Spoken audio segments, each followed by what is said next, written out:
Right, that should be everybody. So hello and welcome to our session today. My name's Andrew and I am one of the volunteers that is helping to host the Basic Income Earth Network World Congress in Glasgow this year. This is our session. We are looking at a forward-looking perspective on funding a future basic income. Just before we start, a few little housekeeping rules. Firstly, just please make sure you are on mute unless you are invited to speak, which just stops any background noise affecting the speakers and also affecting the captions. Also, if you have any other accessibility needs you want us to know about and you want us to help make this talk more accessible to you, then just send me a private message on Hoover and we should be able to sort something there. So today I will talk. We've got 3 speakers who are all going to speak for around 15 minutes each. And then the last part of the session will be a Q&A. So please, throughout the whole talk, put questions into the chat box on Hoover, but also put your questions onto the Q&A box on Hoover, and we will ask the speakers at the end. But also, if you want to use the chat function, please feel free to get a discussion going while the speakers are talking. During this session today, we are going to be considering our monetary systems and their past, present and future trends. We will hear from speakers on how a digital productive labour fund could be formed to pay for a global basic income, the need to detach income from work due to technological process, and how monetary creation could be democratised and claimed as a universal and unconditional income free from interest-bearing debt. So I'm just going to ask all 3 of our speakers to give a few second introduction before I finish my introduction. So Anna, do you want to go first? Sure, thanks Andrew. My name is Mizanda Zahiu. I'm an assistant researcher at the Faculty of Philosophy, University of Bucharest. I work on universal basic income, primarily on libertarian justifications for it, but also on moral enhancement and the people of the future. Thanks. And then Hans, would you like to introduce yourself? Yes, shortly. I'm a retired banker, 8 years retired from a social ethical bank in Germany. And Julio? Hello, everybody. My name is Julio Linares. I am from Guatemala, and I am an economic anthropologist, currently serving for BN as public outreach. Excellent. And just before we get started with the main talks, I just want to read the mission statement that us at Glasgow have all come together for this Congress. And so we believe that freedom from poverty and human security should be a basic human right. And we believe that basic income is the best method of transferring this right into a living reality. The time for basic income has come. So we're here to talk about how we make it happen. We can only achieve this through cooperation and collaboration. And so our mission for this Congress is to bring speakers and attendees from all across the world to take basic income from an idea into a reality. So I hope you all enjoyed today's session. There's a lot of interesting stuff that's going to be discussed, and I will hand over to Anda. Thank you so much. Let me just share my screen. Okay. Can everyone see my screen? Yeah. Yeah, okay, perfect. So as you can see, my presentation focus on philosophical arguments in favor of a digital productive labor fund.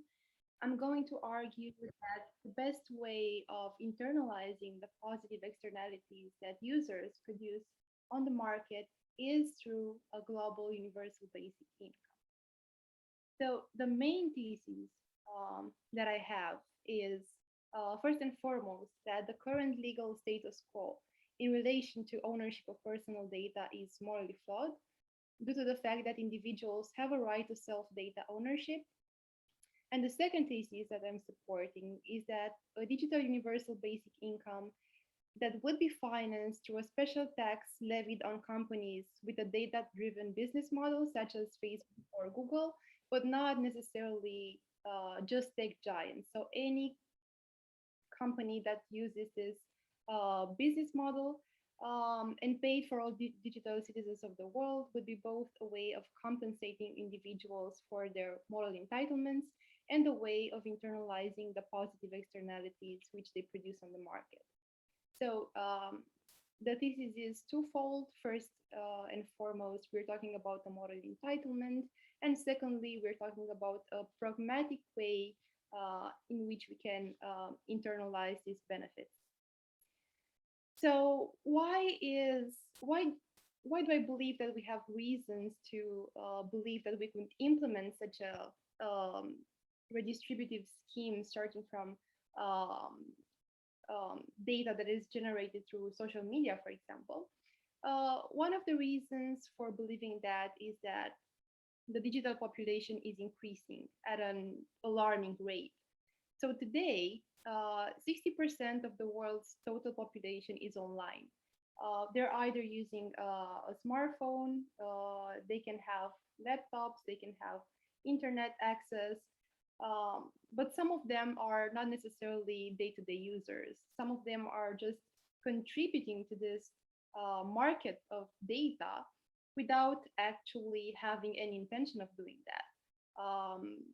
Through the Internet of Things, for example, through the simple fact that they are part of the society, right? A lot of our activities are generating data.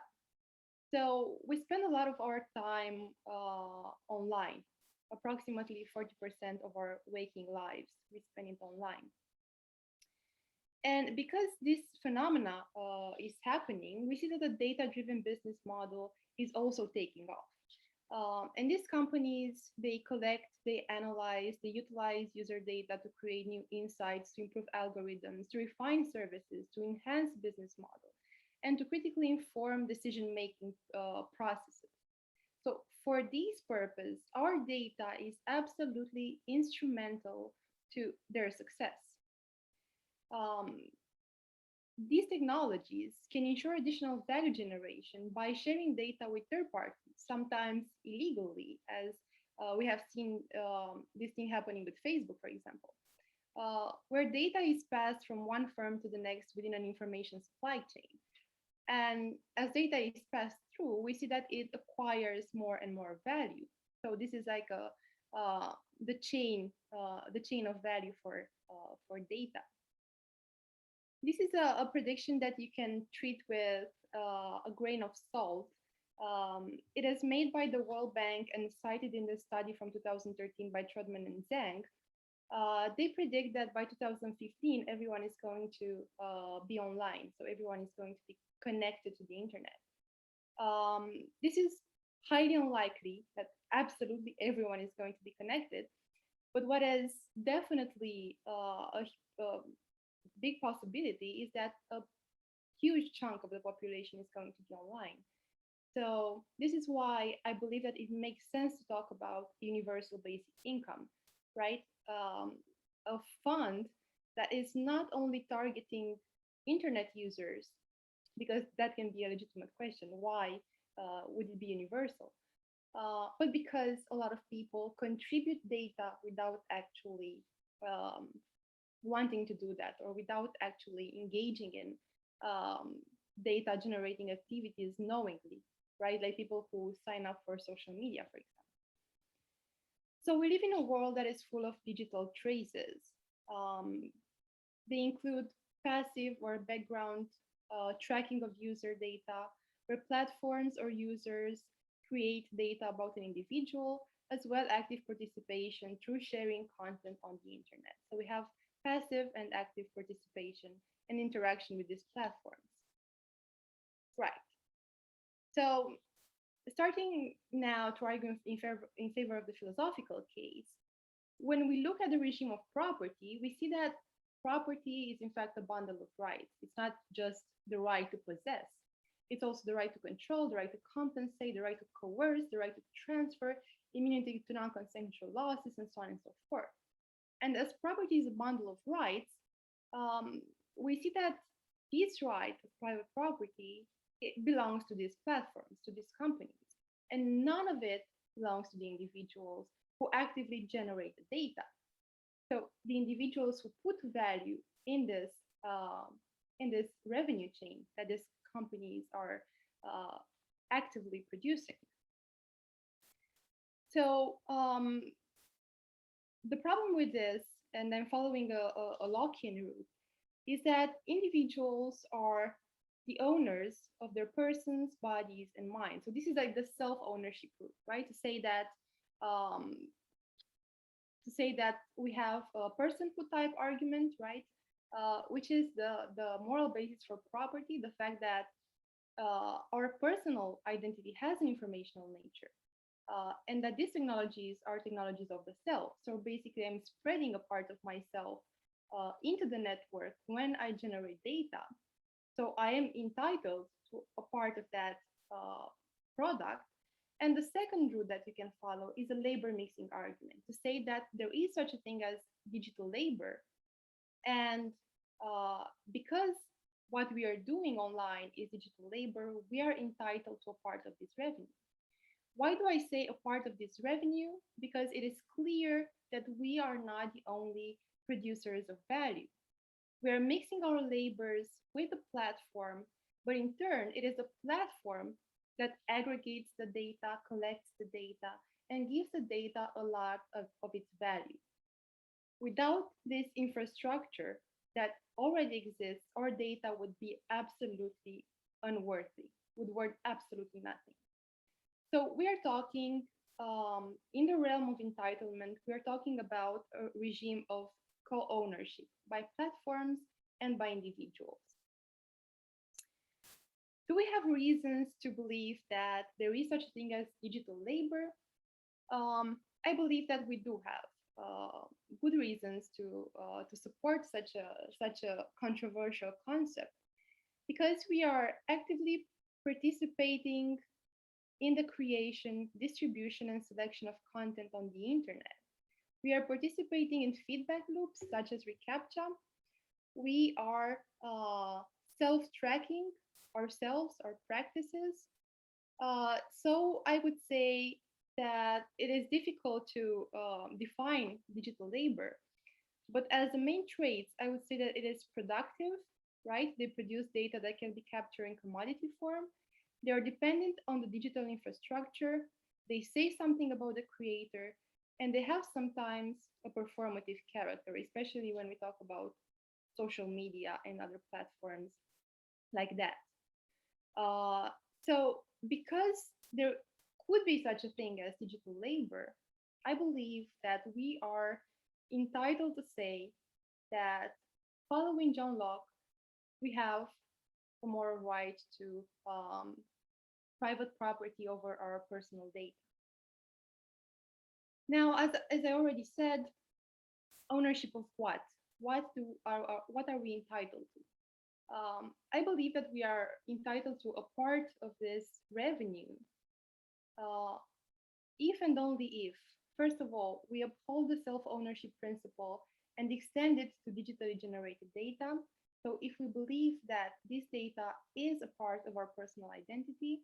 Secondly, if we recognize digital labor as a legitimate kind of labor, which is mixed with the platform infrastructure, also highly debatable. But if you agree with that, then it is not a problem.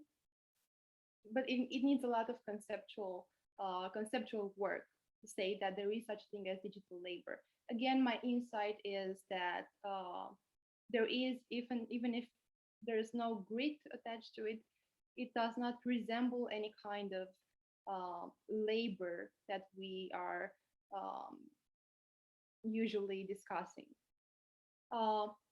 Thirdly, there is no other preferable alternative to internalize the positive externalities that we create on the market. And last but not least, the process respects the boundaries to mistreatment and worsening, which is the Lockean proviso. Now, if we look at the current distribution of benefits in the digital world, we see that at the moment, these companies act like parasites, right? They obtain benefits by displacing all or part of the costs on some other person, which is the users. Because these companies are eroding our privacy, these companies are putting some uncompensated costs on the users without giving that much back, just free access to the platform. So in comparison with the free rider, the parasite is morally problematic. So in every situation when externalities are at play in the discussion about the distribution of cooperative benefits, these are the two types of immoral behavior.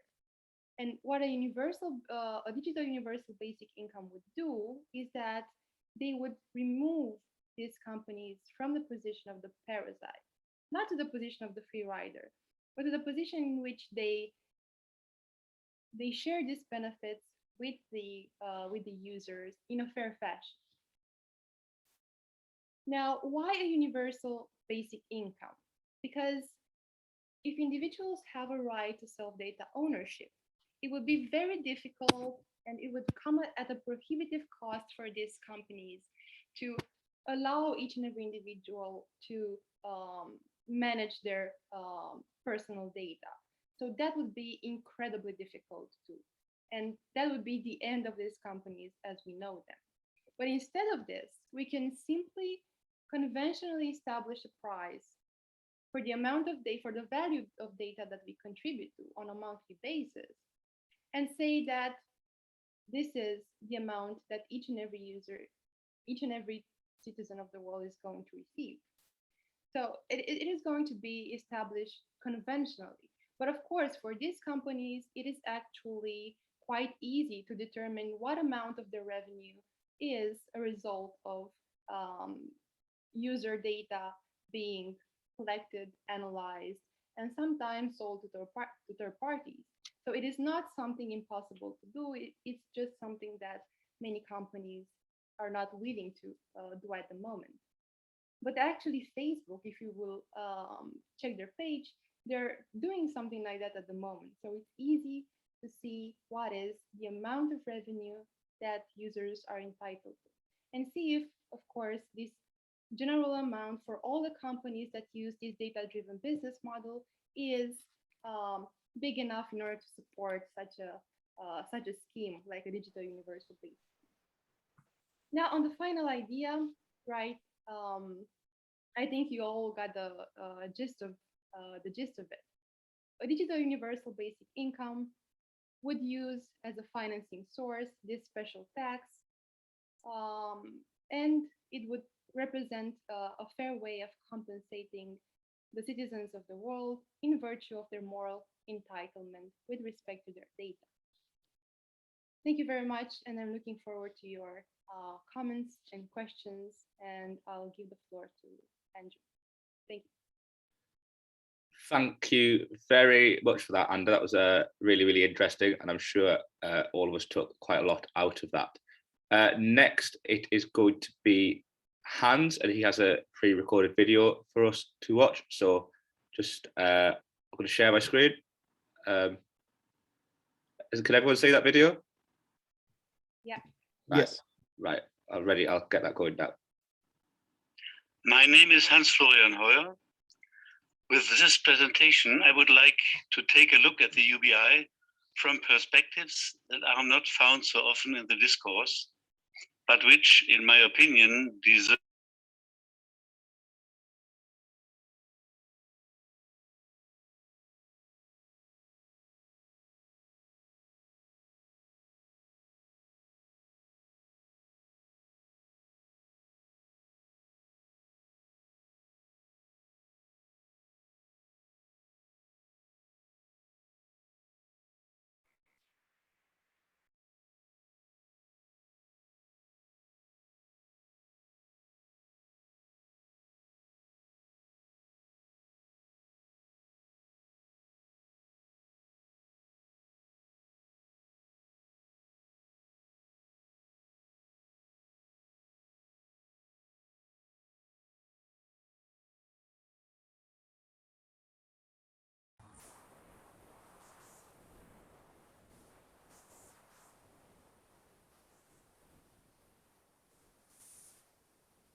Just a point to the Moderator, I think there's no audio on this video.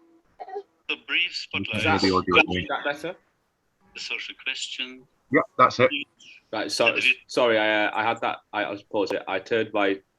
I'm not sure how I mute my mic and not mute the video. So apologies if there's any background noise on the video because I can't. I can't do both. I'm sorry about that.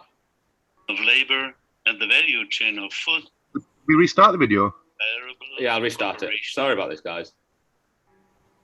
My name is Hans-Florian Heuer. With this presentation, I would like to take a look at the UBI from perspectives that are not found so often in the discourse, but which, in my opinion, deserve more attention. I am an anthroposophist with left-green, conservative, liberal views and worked as a social banker for 25 years. Since my retirement 8 years ago, I studied money and social issues in their historical rooting and the current proposals to avoid obvious problems. This presentation and the connected paper are limited to a single aspect of basic livelihood, food, which affects all citizens with the same physical urgency. Clothing, housing, mobility, education, health will be looked at separately according to their specific characteristics. Now let me switch.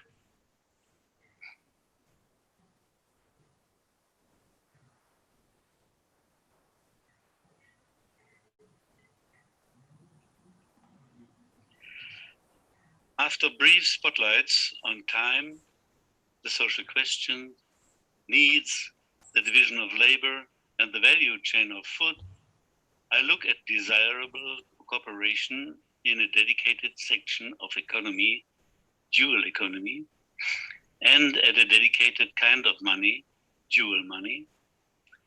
Then I look at the payback loyalty program and place the dedicated money next to it as pay ahead points. Their characteristics are then touched upon briefly. Possible positive effects for other areas are named when UBI is embedded into a cooperation along the food value chain. The number of hours in a day has always been the same for all people. This is a limiting factor for the result of activities that run in time. Individual skills and practice shorten time needed. Parallel actions in cooperation make even better use of time. The faster someone has taken care of his needs, the more time he has for himself, personally, or for common activities with others, which we call culture. Much activities are indirectly relevant in the context of society, even if they take place in the private realm. By having a physical body, man is part of nature with its inescapable laws. As a being with imaginations, he can develop his creativity in shaping the common coexistence with others. The triangles are meant to represent the Maslow pyramids of 4 individuals, being strongly connected at the nature base and free at the summits. How must a society of individuals organize itself so that the summit activities for the free development of the personality can take place unhindered, and yet the society still has a cohesion? This question has undergone changes over time. Long time ago, the individual was only a member of a social class. Today, individuality is a common idea, even if it's usually only lived out in brand memberships. It seems to make sense for an economic way of thinking to provide the products and services that everyone needs again and again, as effectively and efficiently as possible. To do this, goods and services should be classified according to the frequency of need and the number of people in need. In a civilized society, a set of basic goods and services that everyone needs all the time should be equally available to all. A specially managed sector of the economy, upper right corner, could be dedicated to ensure this right in the best possible way. The division of labor is an outgrowth of common life experience. Where it was perceived as useful, it has always developed further and created conditions that gave rise to further differentiations. If I find an activity that corresponds to my talents and inclinations, that I enjoy doing, whose results someone needs, and for which I have time, then I have achieved my ikigai, the reason to get up in the morning with a smile. Today, the term work must be freed from the fixation on the economic concept of salaried activities. Unpaid social activities, also in the private sphere, are at least as systematically relevant as a so-called waged employment. Often, work in the private sphere is the base for one family member to be able to go and do paid work.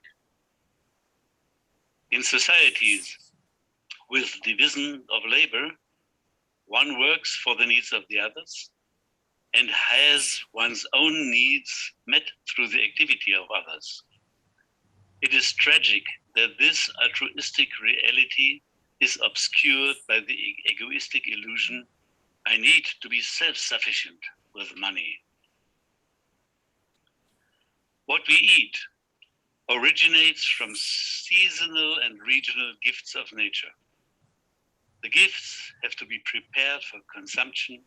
Grain becomes flour, flour becomes bread, milk becomes various products. Industrial agriculture and the industrial preparation of food, unfortunately, cannot be described as completely sustainable.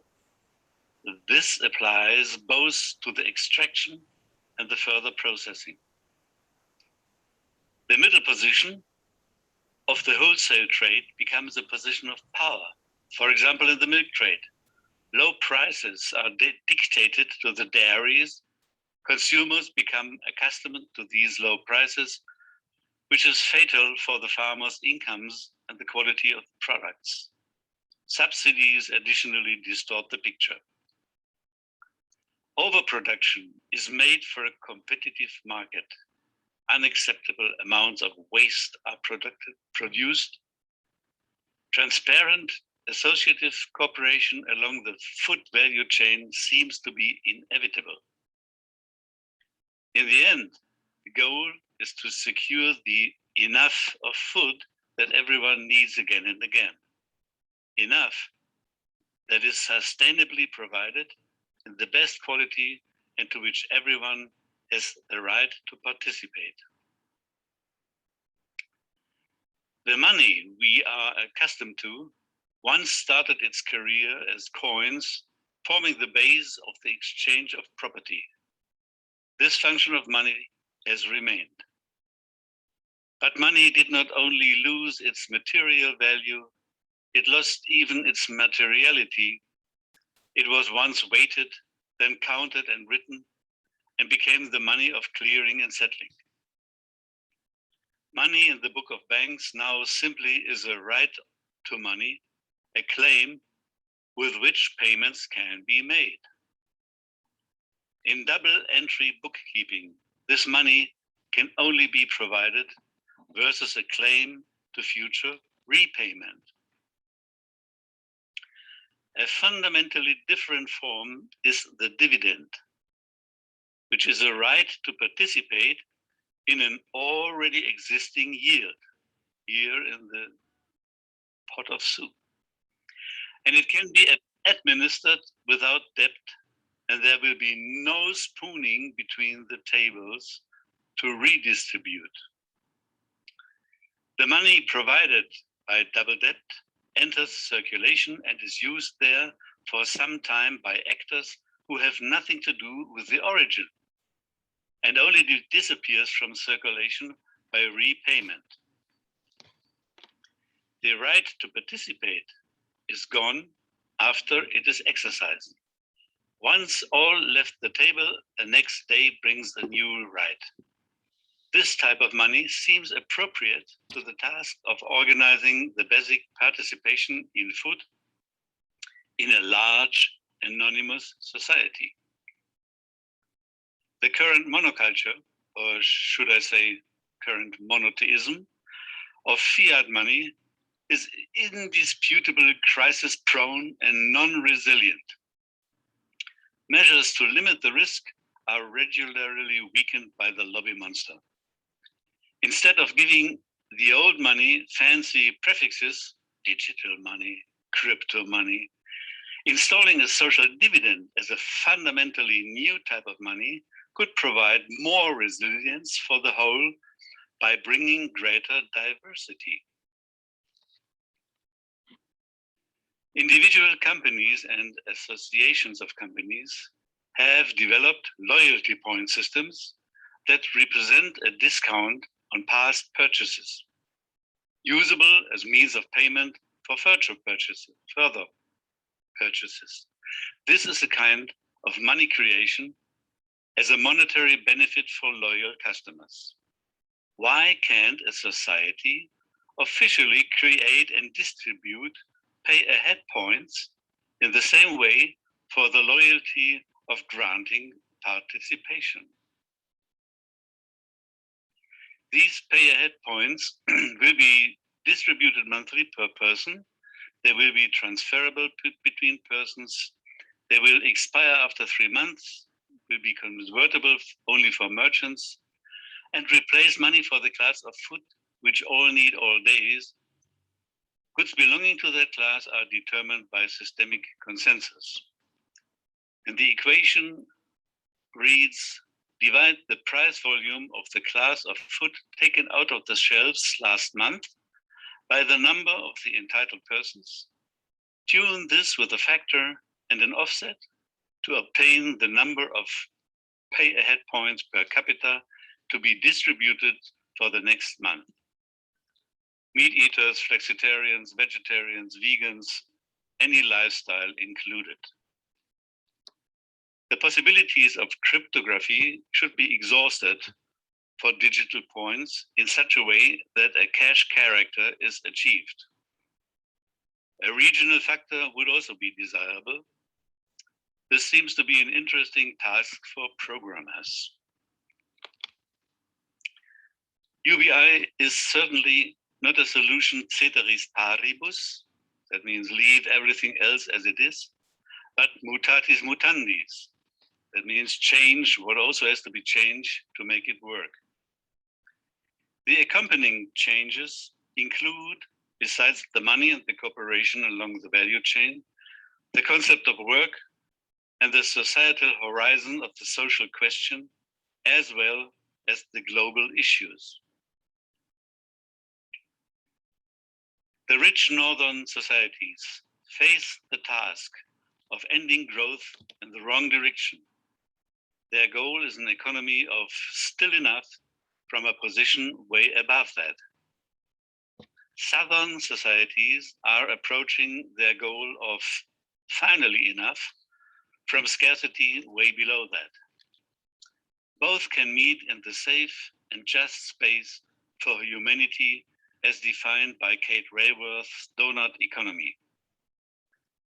The UBI, as a provider of free time for each individual, has the potential to release the powers of the individuals for creative interaction to shape a common future that we all can love.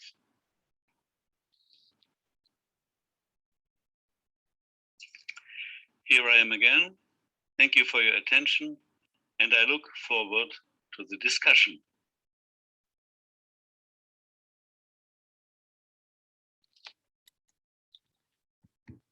Sorry, what?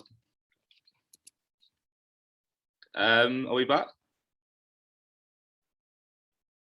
Hello. Sorry about any technical difficulties there. I hope that talk was informative. Obviously, I can't wait till we are all back in person and we don't have to rely on Uber for this. But yeah, there was a lot of really, really cool stuff that Hans had to say there, which I certainly took a lot on board. We are going to pass over to Julio now for his presentation, and then we will have time at the end for questions. Right. So Julio, over to you. Thank you so much, Andrew. I just want to check my sound to see if you can hear me okay. Yeah, your sound's working. Yeah.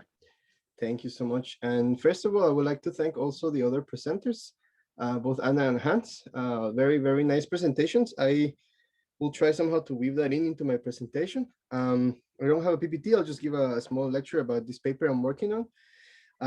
Initially, I titled it "The Money of Basic Income Towards Economic Democracy." But later on, dwelling a bit more into the writings of my former mentor, David Graeber, I was struck by this notion of what he used to call unpayable debts, or types of debts that cannot really be paid back to an individual. So one simple example is the care that a mother or a father does for their children.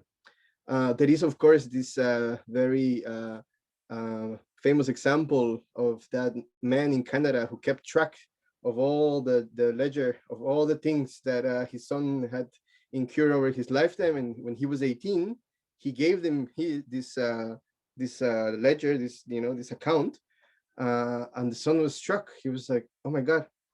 And of course, then the son paid back the money and finished the relationship. So in a way, what this example shows is that when there are these types of debts that cannot be paid back, and if they are, then the relationship sort of ceases to exist. And in today's world, we are immersed in a very deeply interconnected mesh of debts, of promises that we either make explicitly or implicitly to each other via all of our current modern institutions, such as banks, states, and so on. And today I want to talk to you a bit about this, about how basic income, in my opinion, in my exploration of money and also value, should be thought about as a sort of as an unconditional promise. And hopefully that will become clear over my presentation. What do I mean when I say an unconditional promise that we all have? How can basic income, universal basic income, enlarge the realm of unconditionality that we have in today's world in many different domains? And it's also an attempt at not just critiquing the current monetary structures that we live on today, but also to think about how can we democratize them.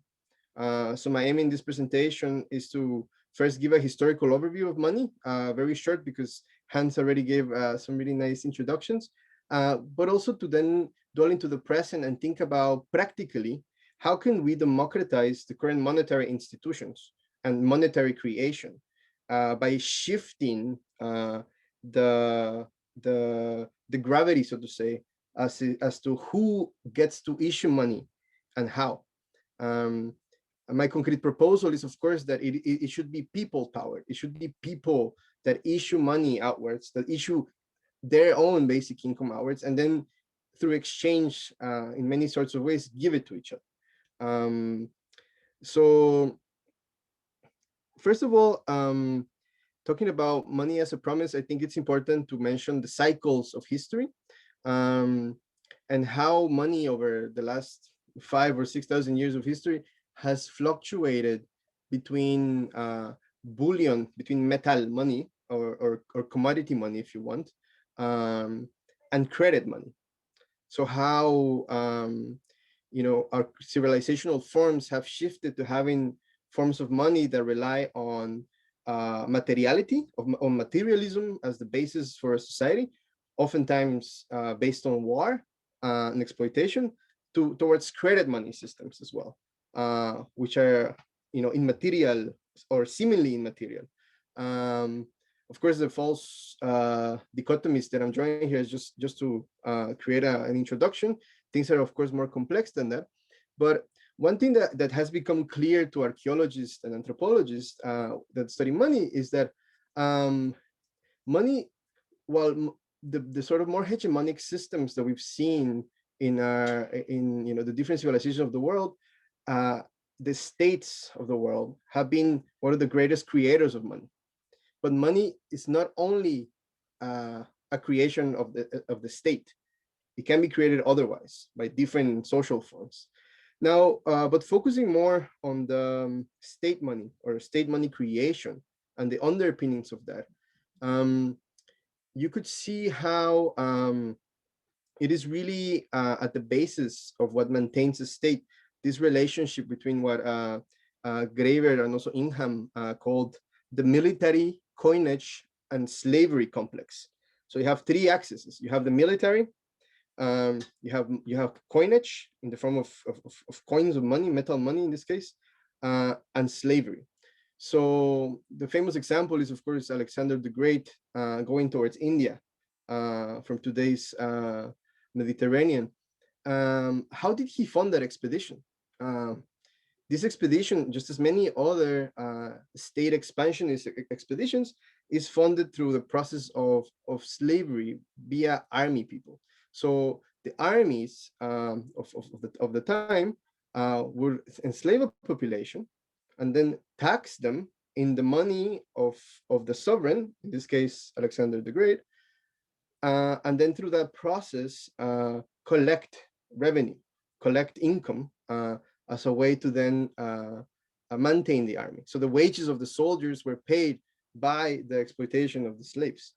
And so this relationship of state money, which today is called sovereign money in today's MMT, modern monetary theory language, is really at the core of our long-term civilizational form.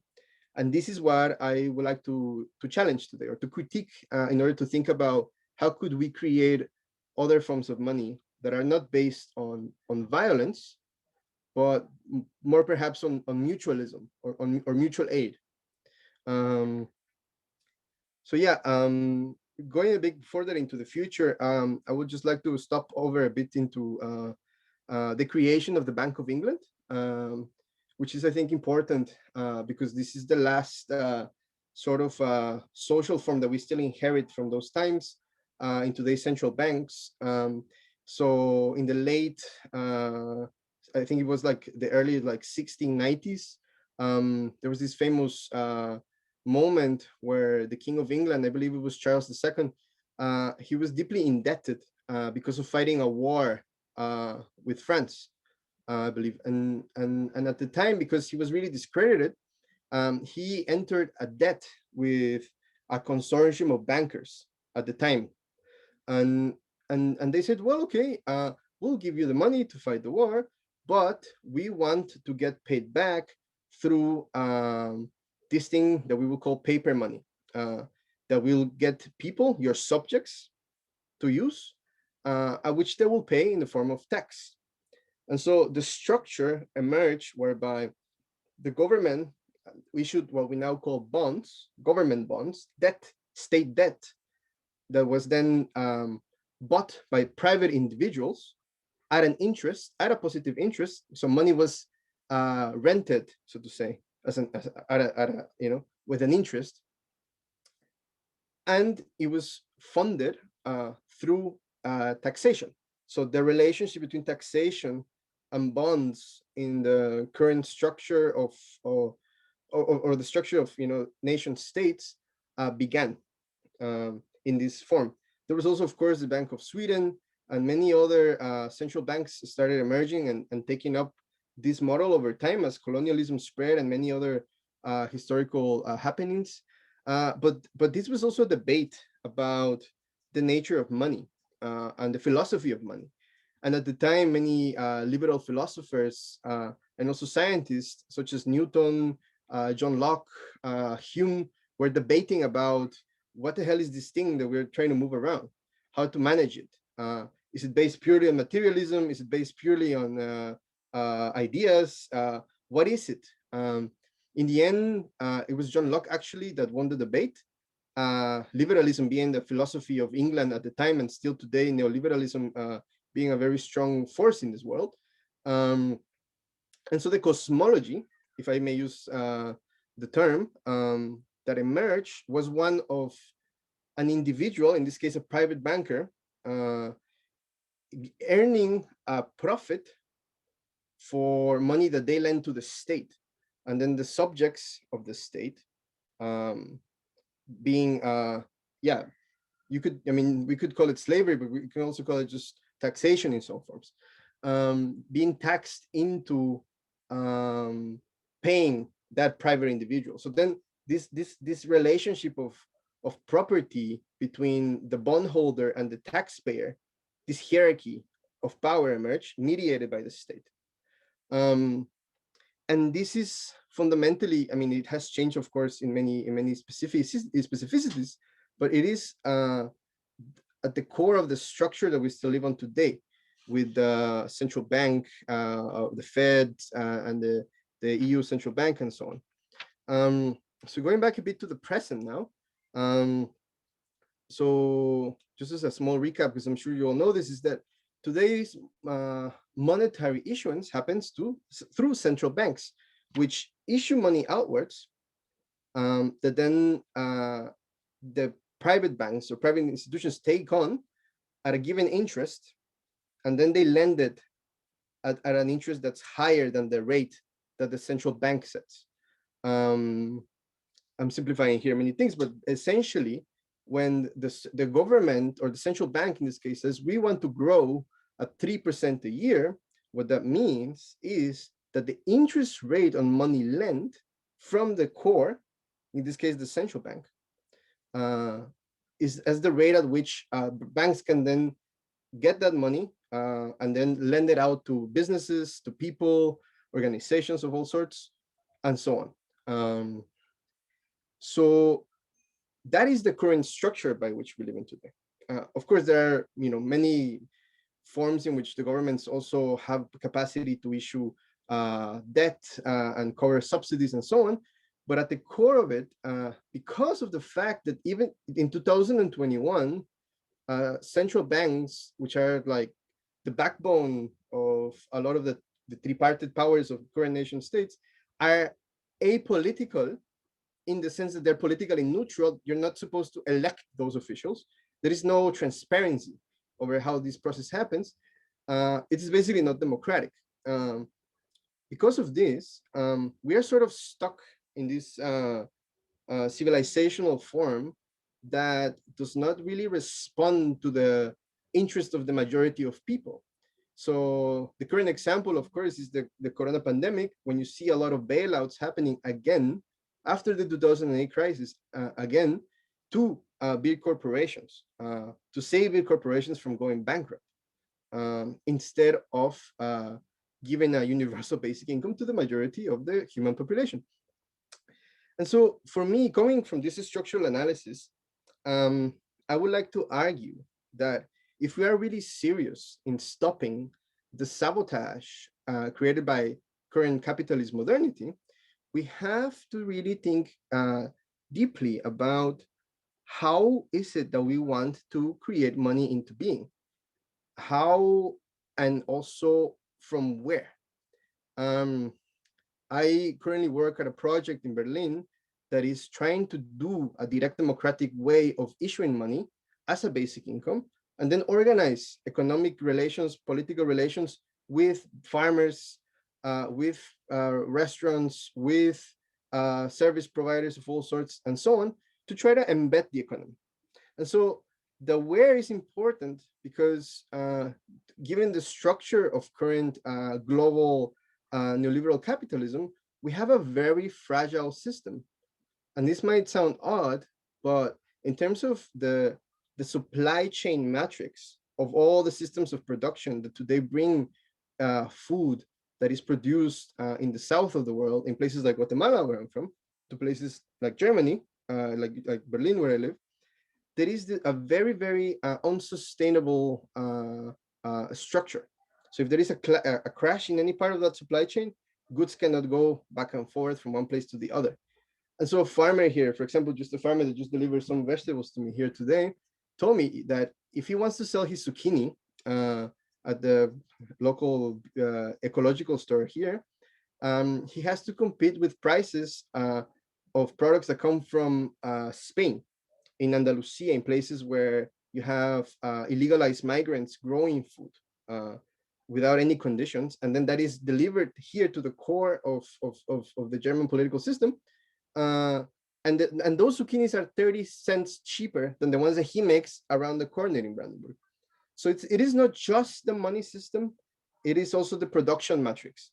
But what I argue here, what I'm trying to argue here is that by creating more local monetary structures that can issue money as a basic income to people, you can also relocalize current production systems of exchange, of distribution, of consumption, and of care, fundamentally.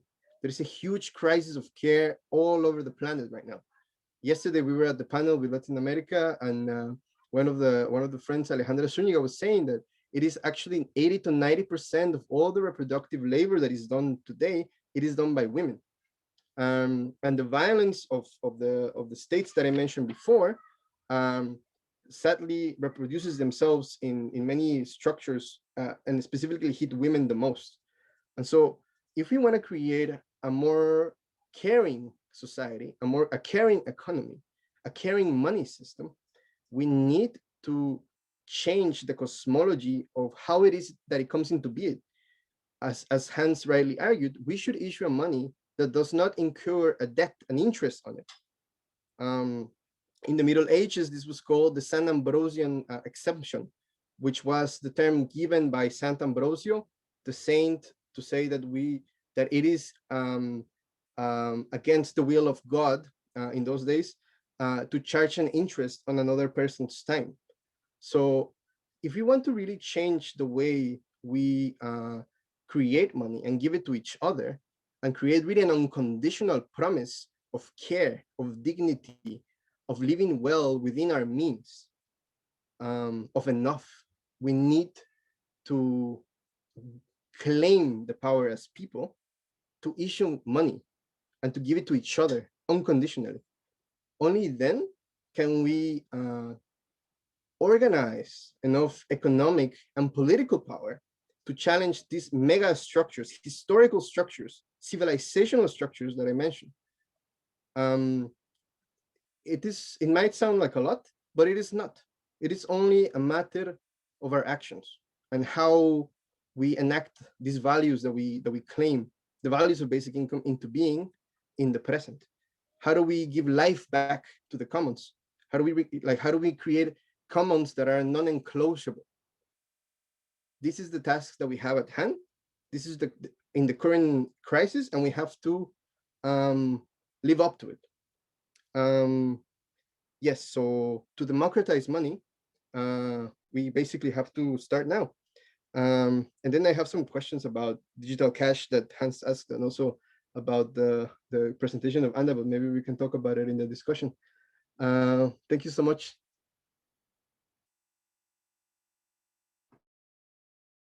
Yes, thank you. Thanks very much, Julio. That was really, really fascinating, especially in relation to sort of the modern monetary theory and like thinking about decentralizing our universal basic income. So we're going to stop. Actually, I'm just going to stop the recording there for the question